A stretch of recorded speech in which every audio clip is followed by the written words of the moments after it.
તુર્યાતીત થવાય છે। એટલે આ લક્ષ્ય કાયમના માટે જીવનમાં રહેવું જોઈએ અને એ સદગુરુનો જ્યારે આશીષ હોય, એમનો પ્રભાવ હોય, એમનો પ્રતાપ હોય ત્યારે જે થતું હોય છે અને એ લક્ષ્ય માટે થઈને કાયમ આપણે જાગૃત રહેવું જોઈએ। અસ્તુ। જય ગુરુ મહારાજ।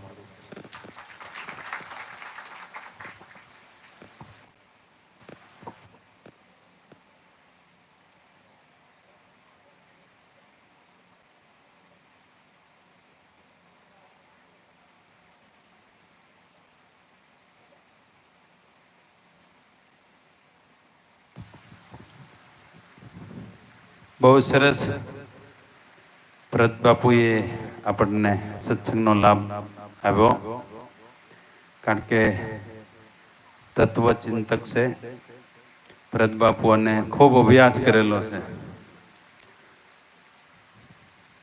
અને પાછા આમ તો ઠાકરનું ઘર કહેવાતું જ તે અત્યારે પણ ત્યાં જબરજસ્ત ધામ બનાવ્યું છે ધજાળાની અંદર। કોઈ ન ગયા હોય તો જાજો ક્યારે।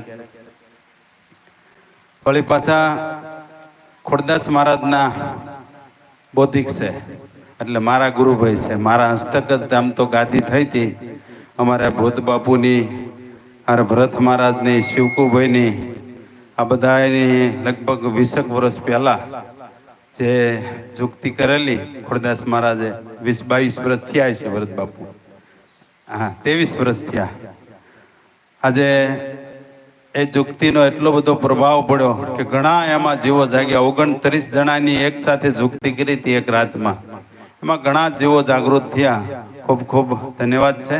હવે એવા બોટાદથી પધારેલ અમારે ધીરુ મહારાજની વિનંતી કરી આપને 10 મિનિટ સત્સંગનો લાભ આપે। પધારો ધીરુ મહારાજ।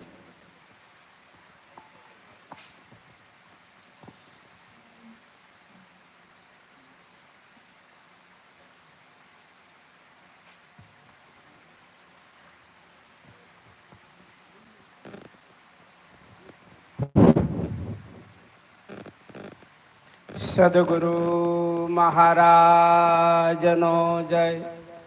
સદગુરુ ખોડીદાસ મહારાજનો જય। સદગુરુ લોમ મહારાજનો જય। સદગુરુ રાઘવરામ મહારાજનો જય। સદગુરુ ભૂપતરામ મહારાજનો જય।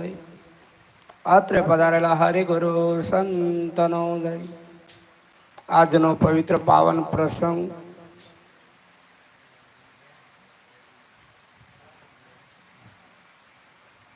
સેંગાભાઈને ત્યાં સદગુરુ મહારાજની પધરામણી, સંતોનો દીદાર દર્શનનો જે યોગ થયો છે એ ખરેખર સદગુરુ મહારાજના વચનનો પ્રતાપ છે। સંત દર્શન હરિ કથા તુલસી દુર્લભ દોઈ। સંત દર્શન હરિ કથા તુલસી દુર્લભ દોઈ। જે ઘડી જાય સત્સંગમાં મનુષ્ય જન્મ ફળ હોય। ભરત બાપુએ મનુષ્ય દેહ મળ્યો એનો મહિમા સમજાયો, એમ તુલસીદાસ મહાત્મા પણ કહે છે સંત દર્શન તો આ બધાય સંતનું દર્શન જેને થાય છે, કારણ કે બ્રહ્મરૂપ ભાળે બ્રહ્માંડમાં જેની વર્તી અખંડ બ્રહ્માકાર, એને સંતનું દર્શન થાય છે, એને ગુરુનું દર્શન થાય છે, એને પરમાત્માનું દર્શન થાય છે। હરિ કથા એટલે ભગવાનની વાત, ભગવાનની કથા। તુલસી દુર્લભ દોઈ। જે ગળી જાય સત્સંગમાં મનુષ્ય જન્મ ફળ હોય। મનુષ્ય જન્મનો ફળ એક જ છે કે કાયમને માટે હરિની કથાની અંદર જેનું જીવન જાય છે, જે સ્મરણ કાયમ કરે છે, એને અંતે ઈ જ સ્મરણ હોય છે। મહાપુરુષો કહે છે